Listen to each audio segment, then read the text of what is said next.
నాకు ఇచ్చినందుకు దేవునికి స్తోత్రం చెల్లిస్తున్నాను. హల్లెలూయా, హల్లెలూయా. వాక్యంలోనికి వెళ్ళకముందు ప్రార్థన చేసుకుందాం. ప్రేమ నమ్మకం కలిగిన దేవా, నీ ఘనమైన పాదములకు వందనాలు ప్రభువా. నీకే స్తోత్రములు స్తుతులు చెల్లిస్తున్నాను తండ్రి. నీ పేరే ఆశ్చర్యకరుడునైనా, ఆలోచనకర్త, బలవంతుడైన దేవుడా, నిత్యుడగు తండ్రి, సమాధానకర్తయ్యగు అధిపతి, నీకు వందనాలు చెల్లిస్తున్నాను యేసయ్యా. మరి ఇదిగో నాయన, నీ సన్నిధిలో మా ప్రియబిడులు ఎంతో ఆశ కలిగి వచ్చారు. నీ వాక్యమే మమ్మల్ని బ్రతికిస్తుంది దేవా. బాధలలో మాకు నెమ్మది కలుగ చేస్తుంది. నీ వాక్యము చదువుతుంటా లోతైన మర్మాలు తెలుసుకోవడానికి నీ కృపను అనుగ్రహించు దేవా. నీ సిలువ చాటున నన్ను మరుగుపరుచుకొని మా ప్రియబిడలకు కావలసిన ఆదరణ మీరు అనుగ్రహించండి. నీ వాక్యం ద్వారా వాళ్ళని బలపరచండి. మీరే సహాయము దయచేయమని ఇర్మియాకు తోడుగా ఉన్న దేవా, నాకు తోడుగా ఉండండి. మోషేకు తోడుగా ఉన్న దేవా, నాకు తోడుగా ఉండు ప్రభువా. నీ సిలువ చాటున నన్ను మరుగుపరుచుకొని నీ దైవ వాక్కును బోధించే శక్తిని, అభిషేకాన్ని నాకు అనుగ్రహించి బిడలకు అర్థమవులాగా నన్ను సహాయము దయచేయమని, వినే ప్రతి మాటలో వారికి అయ్యా అద్భుతాలు కలుగునట్టు, ఆశ్చర్యకార్యాలు జరుగునట్లు, ప్రతి మాట వాళ్ళు స్వీకరించినట్టు వారి హృదయాలు యేసు నామములో సిద్ధపరచబడునుగాక. దేవా, మీరే సహాయము దయచేయమని, ఇదిగో విత్తబడే ప్రతి మాట కూడా నాయన వారి హృదయంలో ఫలించినట్టు సహాయము దయచేయమని, వినగలిగిన చెవిని, గ్రహించగల మనస్సు ప్రతి బిడ్డకు దయచేయమని యేసయ్య అతి శ్రేష్టమైన నామమును బట్టి అడుగుచున్నాను తండ్రి. ఆమేన్. హల్లెలూయా, హల్లెలూయా. మరి ఈరోజు మనము దినవృత్తాంతముల గ్రంథము 2వ దినవృత్తాంతములు మరి 20వ అధ్యాయం మనం చదువుకొని ఉన్నాం. ఆ వాక్యాన్ని మనము ధ్యానించుకుందాం. స్తుతి చెల్లించుట. స్తుతి వలన మనకు దేవుడు మరి సమస్యల నుంచి దేవుడు మనకు విడుదలిస్తాడు. ప్రార్థన, స్తుతి. చూడండి, మనకు 2 కన్నులు ఏ విధంగా ఉన్నాయో మరి మన ప్రార్థన జీవితంలో, విశ్వాసుల జీవితంలో మరి ప్రార్థన, స్తుతి. నీకు 2 కళ్ళు ఎలా ఉన్నాయో అదేవిధంగా మనము ప్రతిరోజు ప్రార్థన చేయాలా, స్తుతి చెల్లించాలా. స్తుతి ద్వారా అనేకమైన సమస్యలు దేవుడు మరి సమస్యల నుంచి మనకు దేవుడు విడుదలిస్తాడు. స్తుతి చెల్లించడము, మనం ప్రార్థన చేస్తాం కానీ స్తుతి చెల్లించడము మర్చిపోతూ ఉంటాం కదా. మనము ప్రార్థన చేయడం వల్ల మన రిక్వెస్ట్ అంటే మనకి ఏమి అవసరత ఉందో దేవుణ్ణి అడుగుతున్నాం. స్తుతి చెల్లించడం వల్ల దేవుని నామాన్ని ఘనపరుస్తున్నాం. హల్లెలూయా, హల్లెలూయా. మరి చూడండి, మనము చాలా వరకు ఇక్కడ ఈ వాక్య భాగంలో యెహోషాపాతు గురించి మనం చదివాం. 3వ వచనంలో, అందుకు యెహోషాపాతు భయపడి యెహోవా యొద్ద విచారించుటకు మనస్సు నిలుపుకొని. నువ్వు ప్రార్థించేటప్పుడు మొదటిగా స్తుతి చెల్లించాలండి. హల్లెలూయా, హల్లెలూయా. ప్రార్థనకు ముందు ఏం చెల్లించాలి? ఎందుకు చెల్లించాలి? సపోజ్ ఎవరైనా మనకొక చిన్న గిఫ్ట్ ఇచ్చారనుకోండి, మనం పదే పదే గుర్తు చేస్తాం కదా. చాలా థ్యాంక్స్ అండి, మీరు నన్ను ఎంతగా అభిమానిస్తున్నారు, నాకెంత చక్కని బహుమానం ఇచ్చారు, మీకు చాలా థ్యాంక్స్ అండి అని మనం వాళ్ళ గురించి అనేకులకు చెప్తాం కదా, అవునా కదా. సపోజ్ ఎవరో ఒక పిల్లల గురించి చెప్తాను. సపోజ్ ఒక ప్రిన్సిపల్ స్టూడెంట్ని పిలిచి మంచి గిఫ్ట్ ఇచ్చి, బర్త్డే గిఫ్ట్ ఇచ్చి, అరే ఇది నీ కోసం నేను తెచ్చిచ్చినానంటే వాడికున్న సంతోషం ఇంకెవరికి ఉండదు. ఎందుకు? ప్రిన్సిపల్ అండి, ఒక అధికారి. ఆఫ్టర్ ఆల్ ఒక స్కూల్ అధికారి చిన్న పిల్లోడికి గిఫ్ట్ ఇస్తే అంత సంతోషపడితే, సృష్టికర్త అయిన దేవుడు అనుదినము మనకొక గిఫ్ట్ ఇస్తూనే ఉన్నాడు. ఏంటో తెలుసా? మన జీవితాన్ని పొడిగిస్తున్నాడు. హల్లెలూయా, హల్లెలూయా.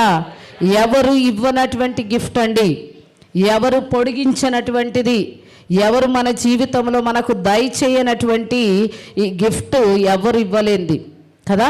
ఈరోజు మనం సజీవులుగా ఉన్నామంటే, నిన్న సడన్గా సాగర్ వాళ్ళ మమ్మీ ప్రభులో నిద్రించింది అనగానే అందరు అన్నారు, మొన్న న్యూ ఇయర్ కూడా ఇక్కడ మనతో పాటు ఉండే తను.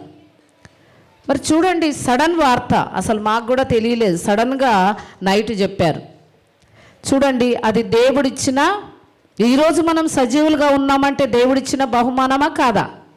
దేవుడు మన జీవితంలో ఒక దినాన్ని పొడిగించాడా లేదా? పొడిగించినందువల్లే ఈరోజు దేవుని మందిరంలో నిలిచి మనం ప్రార్థించగలుగుతున్నాము, ఆరాధించగలుగుతున్నాము, దేవుని యొక్క వాక్యాన్ని మనము వినగలుగుతున్నాము. హల్లెలూయా. మరి ఇలాంటి బహుమానాన్ని ఇచ్చిన దేవుణ్ణి మనం స్తుతించాలా వద్దా? థ్యాంక్స్ చెప్పాలా వద్దా? మనమందరం కూడా ఎంతో రుణపడి ఉన్నాము దేవునికి. ఉదయాన్నే లేచి మొదటిగా దేవుణ్ణి మనము స్తుతించాల, దేవుణ్ణి మనము ఆరాధించాల. ఉదయాన్నే మనం పాటలు పాడుతూ దేవుని నామాన్ని ఘనపరచాల. ఆ తర్వాత నువ్వు ప్రార్థించు. చాలా వరకు మనము స్తుతించడం మర్చిపోతాం, స్తుతి చెల్లించము. డైరెక్ట్గా మోకరించగానే మనకు ప్రార్థన వచ్చేస్తుంది కదా, మన అలవాటు. కానీ మనము స్తుతి వల్ల దేవుని గణపరిచి, దేవుని యొక్క నామాన్ని మనం గణపరిచినప్పుడు దేవుని దగ్గర నుంచి వచ్చే దీవెనలు అనేకములండి. హల్లెలూయా. మరి ఇక్కడ యెహోషాపాతు రాజు, మరి తన చుట్టూ నలుదిశల నుంచి శత్రువులు వచ్చారు. ఈ వాక్య భాగంలో 20వ అధ్యాయం మీరు చదవండి, నేను మొత్తం చదవడానికి సమయం లేదు. మరి నలుదిశలు అంటే 4 దిక్కుల నుంచి ఎవరు వచ్చారు? శత్రువులు వచ్చారు. ఆయనను ఓడించడానికి అందరూ వచ్చారు. కానీ యెహోషాపాతు దేవుని దగ్గర మనస్సు నిలిపాడు. నీ మనసు ఎక్కడ పెట్టాలా? దేవుని సన్నిధిలో. ఇప్పుడు నువ్వు దేవుని సన్నిధిలో ఉన్నావు, ఇది అనుకూలమైన సమయము. దేవుని సన్నిధిలో నీ మనసు పెట్టి దేవుణ్ణి ఆరాధించి దేవుణ్ణి అడుగు, ప్రభువా ఈ సమయంలో నీ సన్నిధిలో నేనున్నాను, నా పరిస్థితి నువ్వు ఎరిగి ఉన్న దేవుడు, నా సమస్య నువ్వు ఎరిగి ఉన్న దేవుడు, నేను ఏ స్థితిలో ఉన్నావు నువ్వు నన్ను చూస్తున్న దేవుడు. హల్లెలూయా. మన దేవుడు చూస్తున్నాడా లేదా? నేను ప్రతిసారి మీకు చెప్తా ఉంటాను, ఏంటి? దేవుని మందిరంలో ఏముందట? ఆయన కనుదృష్టి ఉంది, ఇంకా ఆయన చెవులు మన ప్రార్థన ఆలకిస్తాయట, ఆయన మనస్సు కూడా మందిరంలో సంచారం చేస్తుందట. హల్లెలూయా, హల్లెలూయా. నీకు నాకు మనసున్నట్టే మన దేవునికి కూడా మనసు ఉందండి. నీ మనసు దేవుని మనసుతో నువ్వు కలిపినప్పుడు అద్భుతాలను చూస్తావు. దేవుడు ప్రేమ కలిగిన దేవుడు. ఇక్కడ యెహోషాపాతు ఒక్కటే తన మనస్సు నిలిపి మరి ఒక పని చేశాడు. ఆయన విచారించుటకు మనసు నిలుపుకొని యూదయంతటా ఉపవాస దినము ఆచరించవలనని చాటించాడు.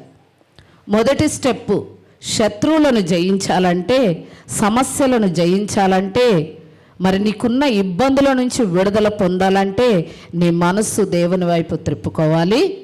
రెండవదిగా ఉపవాస ప్రార్థన చెయ్యి. చాలామంది ఉపవాస ప్రార్థన అంటే భయపడిపోతారు. హల్లెలూయా కదా. ఏమంటుంది తెలుసా సాతాను? అమ్మో అసలే నీ హెల్త్ బాగుండదు, ఉపవాసం ఉంటే ఎట్లా అని నీకు ఒక ఆలోచన తీసుకొస్తుంది. దయచేసి మన దేవుడు ఆశ్చర్యకార్యాలు జరిగించే దేవుడు. నువ్వు ఒక్కరోజు ఉపవాసం ఉండడం వల్ల నీకే ఆపద రాదు. దేవుడు నీ సమస్య నుంచి విడుదలిస్తాడు. నీ కఠినమైన పరిస్థితుల నుంచి దేవుడు నిన్ను తప్పిస్తాడు. మరి రాజయ్య ఉండి తన ప్రజలకు చెప్పాడు, మీరందరూ కూడా ఈరోజు ఉపవాసం ఉండాలా. ఈ సైన్యాన్ని మనం జయించాలంటే మనము స్తుతి చెల్లించాలా, ఉపవాసం చేయాలని ఒక నిర్ణయం తీసుకున్నాడండి. చూడండి, ఆయన తన మనసు మొదటిగా ఎక్కడ నిలుపుకున్నాడండి? దేవుని సన్నిధిలో కదా. దేవుని సన్నిధిలో తన మనసు నిలుపుకొని ప్రజలందరికీ రెండో మాట ఏం చెప్పాడంటే, మీరందరూ ఉపవాసం చేయాల. మన సమస్యలు పోవాలంటే ఉపవాసం అవసరం అండి. మీరు ఎప్పుడు చేస్తారు, ఎలా చేస్తారో అది మీ ఇష్టం. కానీ ఉపవాసం ద్వారా కఠినమైన పరిస్థితులను మనం విడుదల పొందుకుంటాం. ఉపవాసం ద్వారా నీకు దేవుడు అద్భుతమైనటువంటి ఆశ్చర్యకరమైనటువంటి సంగతులను దేవుడు బయలుపరుస్తాడు. హల్లెలూయా. కాబట్టి ఉపవాసం చేయడానికి మీరు ముందుకు రావాలి. మరి అలాగే ఇంకో వచనం ఇక్కడ మనం చూసినట్లయితే 8వ వచనంలో, వారు అందులో నివాసము చేసి కీడైనను యుద్ధమైనను తీర్పైనను తెగులైనను కరువైనను మా మీదికి వచ్చినప్పుడు మేము ఈ మందిరం ఎదుటను నీ ఎదుటను నిలవబడి మా శ్రమలలో నీకు మొరపెట్టిన ఎడలా నీవు ఆలకించి మమ్మను రక్షించుదు అనుకొని ఇచ్చట నీ నామ ఘనత కొరకు ఈ పరిశుద్ధ స్థలమును కట్టించిరి. ఈ పరిశుద్ధ స్థలం దేనికి ఉందట? మనము శ్రమలో ఉన్నప్పుడు, ఇరుక్కుల్లో ఉన్నప్పుడు, బాధలో ఉన్నప్పుడు, శ్రమల్లో ఉన్నప్పుడు, మనకు ఆపద వచ్చినప్పుడు ఈ సన్నిధికి వచ్చి మనం ప్రార్థన చేయడానికే ఈ మందిరము కట్టించబడింది. హల్లెలూయా. ఎంతమంది వస్తున్నారండి ప్రార్థనకి? ఓన్లీ ఆన్ సండే కదా. మనం ఒక ఫిక్స్డ్ టైం టేబుల్ పెట్టుకున్నాం. ఏమని? ఆదివారం మాత్రమే దేవుని మందిరానికి రావాలి. కానీ దేవుడు ఏమంటున్నాడు ఇక్కడ? నీకు సమస్యలు ఉన్నప్పుడు, నీవు ఇరుకులో ఉన్నప్పుడు, నువ్వు బాధలో ఉన్నప్పుడు, నీకు అనేకమైన శోధనలు వచ్చినప్పుడు నువ్వెక్కడికి రావాలట? దేవుని మందిరానికి రావాలా. అందుకే ఈ మందిరము కట్టబడింది.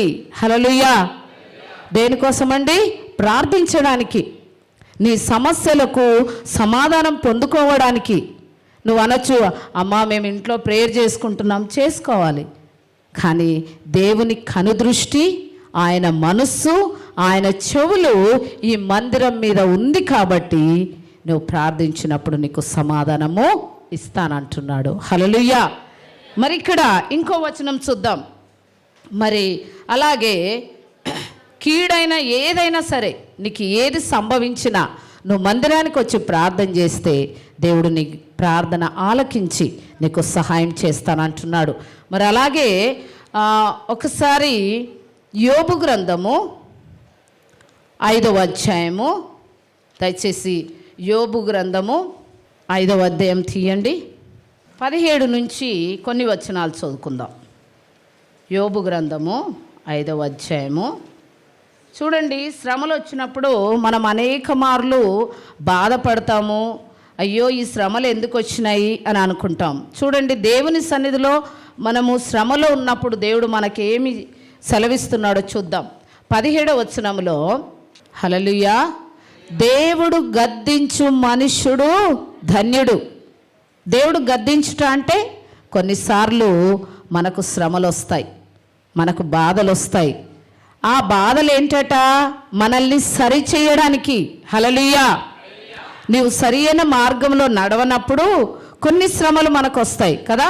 మన పిల్లలు తప్పు చేసినప్పుడు ఏం చేస్తాం? గద్దిస్తాం. చిన్నపిల్లలైతే కొడతాం కూడా కదా. మరి దేవుడు అలాగే గద్దిస్తాడు మనల్ని. కొన్నిసార్లు మనకు శ్రమలు వస్తూ ఉంటాయి. అయితే ఇక్కడ 17వ వచనంలో, దేవుడు గద్దించు మనుషుడు ధన్యుడు కాబట్టి సర్వశక్తుడగు దేవుని శిక్షను నీవు తృణీకరింపకుము. అంటే శ్రమ వచ్చినప్పుడు నాకే ఎందుకు వచ్చింది, దేవుడు నాకెందుకు శ్రమ ఇచ్చిండు, నేనే ఎందుకు బాధపడాలా అని నువ్వు అనుకుంటున్నావా? నువ్వు ఆ శ్రమ నుంచి విడుదల పొందడానికి దేవుడు నీకు మార్గము తెరుస్తాడు. ఆ బాధ తర్వాత దేవుడు నిన్ను ఆశీర్వదిస్తాడు. హల్లెలూయా. హల్లెలూయా. యోబుకు శ్రమ వచ్చిందా లేదండి? కదా, వచ్చిందా? దయచేసి అదే అధ్యాయంలో ఒకసారి చూద్దాం. ఆఖరిలో 42వ అధ్యాయంలో 42:12 వచనం చూద్దాం. యెహోవా యోబును మొదట ఆశీర్వదించినంత కంటే మరీ అధికముగా ఆశీర్వదించెను. అర్థమైందా? ఎప్పుడు? శ్రమ తరువాత. మనం చాలా వరకు శ్రమలు వచ్చినప్పుడు దేవుని సన్నిధిలో బాధపడుతూ ఉంటాం. నాకెందుకు వచ్చింది శ్రమ, నాకెందుకు వచ్చింది బాధ, నేనేం తప్పు చేసినా. కొన్నిసార్లు ఇవి కూడా అడుగుతాం మనం, దేవా నేనేం తప్పు చేసినా నాకు ఈ శ్రమ వచ్చింది. నువ్వు తప్పు చేసినావని కాదు, కొన్నిసార్లు దేవుడు నిన్ను గద్దిస్తాడు, బుద్ధి చెప్తాడు. శ్రమ తర్వాత దేవుడు నిన్ను ఆశీర్వదిస్తాడు. యోబు జీవితంలో ఆయనంత నీతిమంతుడు, మరి అంత గొప్పవాడు, యథార్థవంతుడు, ఎంతో న్యాయం కలిగిన వ్యక్తి. అలాంటి వ్యక్తికి ఎంత శోధన వచ్చిందండి, అన్నీ పోగొట్టుకున్నాడు కదా. చివరికి తన భార్య కూడా నువ్వు దేవుణ్ణి వదిలిపెట్టు అని ఆమె దూషించింది. కానీ యోబు మాత్రము ఒక్క మాటలో కూడా దేవుణ్ణి దూషించినట్టు మనము చూడట్లేదు. యెహోవా ఇచ్చెను, యెహోవా తీసుకొనెను, దేవునికి స్తోత్రం అన్నాడు. హల్లెలూయా, హల్లెలూయా. ఈరోజు శ్రమ కలిగినప్పుడు నువ్వు ఈ మాట అనగలుగుతున్నావా? నువ్వు ఇలా ప్రార్థన చేయగలుగుతున్నావా? ఈ భక్తులు మనకు సాదృశ్యం అండి. వీళ్ళు మన జీవితాలకి ఒక మోడల్స్ కదా. కొంత మోడల్స్ ఉంటారు మనకి. యవనస్తులకైతే ఎవరెవరో ఉంటారు మోడల్ కదా. కానీ మనందరికీ ఎవరు? యేసయ్య మనకు మోడల్ అండి. యేసయ్యను మనం చూస్తే మన జీవితాలలో అద్భుతాలు జరుగుతాయి. మనకున్న శ్రమల నుంచి దేవుడు విడుదలిస్తాడు. యోబు ఎన్నో శ్రమలు అనుభవించాడు, కానీ ఒక్క మాట కూడా దేవుణ్ణి దూషించినట్టుగా మనం బైబిల్ గ్రంథంలో చూడలేం. దేవుడు ఇచ్చాడు, దేవుడు తీసుకున్నాడు, దేవునికి స్తోత్రం అన్నాడు. అలా నువ్వు పలకగలిగితే మన జీవితాలు కూడా ధన్యకరములండి. హల్లెలూయా. మరి ఇక్కడ 17వ వచనంలో మరి ఆ 5:17లో దేవుడు గద్దించు మనుష్యుడు ధన్యుడు, కాబట్టి సర్వశక్తుడగు దేవుని శిక్షను తృణీకరింపొద్దు. శ్రమ వచ్చినప్పుడు మనం ఏమి బాధపడొద్దంట. దేవుణ్ణి అడగొద్దు, దేవా ఈ శ్రమ నుంచి నాకు విడుదలియ్యు, దీని తర్వాత నాకు ఆశీర్వాదం ఉంది. హల్లెలూయా. నువ్వు నమ్ముతున్నావా? ఎన్నో శ్రమలండి. నాకైతే అసలు నా శ్రమలు నేను రాస్తే ఒక బుక్ ఫిలప్ అయిపోద్ది. అలాంటి శ్రమలు నేను అనుభవించాను. మరి సమయాన్ని బట్టి దేవుడు నాకు సహాయం చేస్తూ ముందుకు నడిపించిన దేవుడు ఈరోజు ఈ స్థితిలో మరి నిలబెట్టుకున్నాడు. 18వ వచనంలో ఆయన గాయపరిచి గాయమును కట్టును, ఆయన గాయము చేయును, ఆయన చేతులే స్వస్థపరచును. ఈరోజు నువ్వు బాధపడుతున్నావా? శరీరంలో బలహీనతలు, అనారోగ్య పరిస్థితులు, ఎన్నో విధాలుగా మనం బాధపడుతూ ఉంటాం. ఆయనే గాయము చేసి ఆయన చేతులే మనల్ని స్వస్థపరుస్తాయి. హల్లెలూయా, హల్లెలూయా. ప్రశాంత్, దేవుడు నీతో మాట్లాడాడు. ఈ రోజు నుంచి దేవునికి నువ్వు ప్రార్థన చేయి. ప్రతిరోజు తప్పకుండా దేవుడు నీ శరీరంలో ఉన్న ప్రతి బలహీనత దేవుడు తొలగిస్తానని మాట్లాడాడు. హల్లెలూయా, హల్లెలూయా. ఈ లోకానుసరమైన వ్యాధులు మన శరీరాన్ని బాధపరచొచ్చు, కానీ దేవుడు తన కృప ద్వారా స్వస్థపరుస్తే నీకు ఏ వ్యాధి ఉన్నా దేవుడు తొలగిస్తాడండి. హల్లెలూయా. పరమ వైద్యుడు మన యేసయ్య. మనకే వ్యాధి ఉన్నా ఆయనను మించిన డాక్టర్ ఎవరు లేరండి. నువ్వు నిజంగా విశ్వసిస్తే గొప్ప కార్యాలను మనం చూస్తాం. హల్లెలూయా. మరి దేవుడు అంటున్నాడు, నా చేతులే మిమ్మలను స్వస్థపరుస్తాయి. నువ్వు విశ్వసించు, నువ్వు ప్రార్థనలో కనిపెట్టు, నువ్వు ప్రార్థన పూర్వకంగా దేవుణ్ణి అడుగు, నాకెందుకు ఈ బాధ వచ్చింది, ఈ బాధ నుంచి నాకు విడుదల కలగాల ప్రభు అని నువ్వు అడిగితే తప్పకుండా దేవుడు మాట్లాడతాడండి. వాక్యం ద్వారా మాట్లాడతాడు, కళల ద్వారా మాట్లాడతాడు, దర్శనాల ద్వారా మాట్లాడతాడు. నువ్వు ఆ అనుభవంలోనికి రావాలంటే ప్రతిరోజు నువ్వు తప్పకుండా దేవుని సన్నిధిలో ప్రార్థించడం నేర్చుకో, వాక్యం చదవడం నేర్చుకో, అంతకంటే ముందు దేవుణ్ణి ఆరాధించడం నేర్చుకో. హల్లెలూయా. యెహోషాపాతు ఆ విధంగా నలుదిశల నుంచి శత్రువులు వచ్చారని పారిపోలేదు, కానీ తన ప్రజలకు ఉపవాసము నేర్పించాడు, స్తుతించడం నేర్పించాడు. స్తుతించినప్పుడు సైన్యం అంతా కూడా పారిపోయారు. ఎవరైతే యెహోషాపాతు సైన్యాన్ని పారదోలని వచ్చారో వాళ్లకు వాళ్ళే పొడుచుకొని చనిపోయారు. హల్లెలూయా. వీళ్ళేం చేశారు? ఏమన్నా ఆయుధాలు పట్టుకున్నారా? వాళ్ళ చేతుల్లో ఇంకేమైనా ఉన్నాయా? ఏమీ లేవండి. వాళ్ళు ఏం చేశారో తెలుసా? యెహోషాపాతు రాజు గాయకులను నిర్మించుకొని వాళ్ళు పాటలు పాడుతూ మరి వాళ్ళు గంతులు వేస్తూ దేవుణ్ణి ఆరాధిస్తూ ముందుకు నడుస్తూ ఉంటే యెహోషాపాతు రాజు వాళ్ళ వెనకాల వెళ్ళాడు. చూసారా? ఆ స్తుతి ద్వారా సైన్యమును ఓడించాడు. ఆ సైన్యం ఓడిపోయింది. హల్లెలూయా. ఒకసారి చూద్దాం ఆ వాక్యాన్ని. ఎందుకంటే దేవుడు ఎన్ని బాధలు వచ్చినా మనల్ని స్వస్థపరుస్తానంటున్నాడు. ఎన్ని శ్రమలు వచ్చినా మనల్ని నిలబెట్టుకునే దేవుడు మనకున్నాడండి. నిరుత్సాహపడద్దు. బాధల్లో శ్రమల్లో నిరుత్సాహపడకూడదు. చాలా వరకు సాతాను మనల్ని బలహీనపరుస్తుంది, మనల్ని కృంగదీస్తుంది. కానీ దేవుని వాక్యమును బట్టి మనము ఆదరించబడతాం. ఎన్ని శ్రమలు వచ్చినా దేవుడు మనల్ని నిలబెట్టుకుంటాడు. ఇక్కడ చూడండి, మరి అక్కడ 12వ వచనంలో యెహోషాపాతు రాజు, మా దేవా, నీవు వారికి తీర్పు తీర్చవా? మా మీదికి వచ్చు ఈ గొప్ప సైన్యముతో యుద్ధము చేయుటకును మాకు శక్తి చాలదు, ఏమి చేయుటకును మాకు తోచదు, నీవే మా దిక్కు అని ప్రార్థన చేశాడు. హల్లెలూయా. ఏమని ప్రార్థన చేశాడు? నేను బలవంతుడను, నేను రాజును, నాకు సైన్యం ఉందని ప్రార్థన చేశాడా? నాకు శక్తి చాలదయ్యా, నేను బలహీనుణ్ణి, నేనేమి చేయలేను, నీవే నా దిక్కు. ఒక రాజయ్యుండి ఎలా ప్రాధేయపడుతున్నాడు కదా దేవుణ్ణి. నీవే నా దిక్కయ్యా, ఈ లోకంలో నాకు సహాయం చేసే వాళ్ళు ఎవరు లేరు, నీవే నా దిక్కు, నీవే నాకు సహాయకుడవని మరి ఆ ప్రార్థన చేసినప్పుడు ఇక్కడ చూడండి, ఆయన ప్రార్థన చేసెను. యూదా వారందరూ తమ శిష్యులతోనూ భార్యలతోనూ పిల్లలతోనూ యెహోవా సన్నిధిని నిలువబడిరి. ఎలా ప్రార్థన చేస్తున్నారండి? శిష్యులతో సహా వచ్చారండి. శిష్యులు అంటే చిన్న పిల్లలు. ఈరోజు కంప్లీట్ కుటుంబం ఇక్కడ ఎవరున్నారు చూద్దాం. ఎంటైర్ ఫ్యామిలీ, అంటే ఫ్యామిలీ మొత్తం ఎవరెవరు ఉన్నారో చూద్దాం. ఇక్కడ వెరీ నైస్.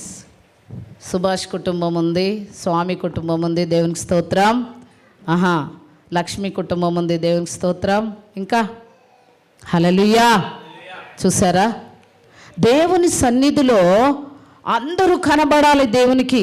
నీ కుటుంబం ఆశీర్వదింపబడాలంటే, నీ కుటుంబం దీవించబడాలంటే, నీ కుటుంబంలో సంతోషం ఉండాలంటే దేవుని సన్నిధిలో అందరూ కనబడ్డారండి. ఇక్కడ చిన్న పిల్లల్ని కూడా తీసుకొని వచ్చారు. చూడండి, ఇక్కడ తమ శిశువులతోనూ భార్యలతోనూ పిల్లలతోనూ యెహోవా సన్నిధిని నిలవబడ్డారు. ఈరోజు మనము భార్య ఉంటే భర్త లేడు, భర్త ఉంటే భార్య లేడు, భార్య భర్తలు ఉంటే పిల్లలు ఉండరు. ఈ విధంగా మనము దేవుణ్ణి ఆరాధించినప్పుడు మరి దేవుని దగ్గర నుంచి కంప్లీట్ ఆశీర్వాదం మనం పొందుకోవాలంటే మన కుటుంబ సమేతంగా దేవుని సన్నిధిలో మనం ఉండాలండి. హల్లెలూయా, హల్లెలూయా. దేవుని సన్నిధిలో మనము ఎంటైర్ ఫ్యామిలీ అంటే అందరం కూడా మనం ఉన్నప్పుడు దేవుడు సంతోషపడతాడు తెలుసా?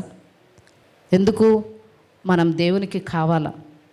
దేవుడు మనల్ని ఎంత ఇష్టపడుతున్నాడంటే ఆఖరి రక్త బొట్టు వరకు కూడా మన కోసం ధారపోసి మనల్ని కొన్న దేవుడు అండి. ఇంకా అంతకంటే ఎక్కువ ప్రేమ ఎవరు చూపిస్తారు నీకు? అవునా కదా?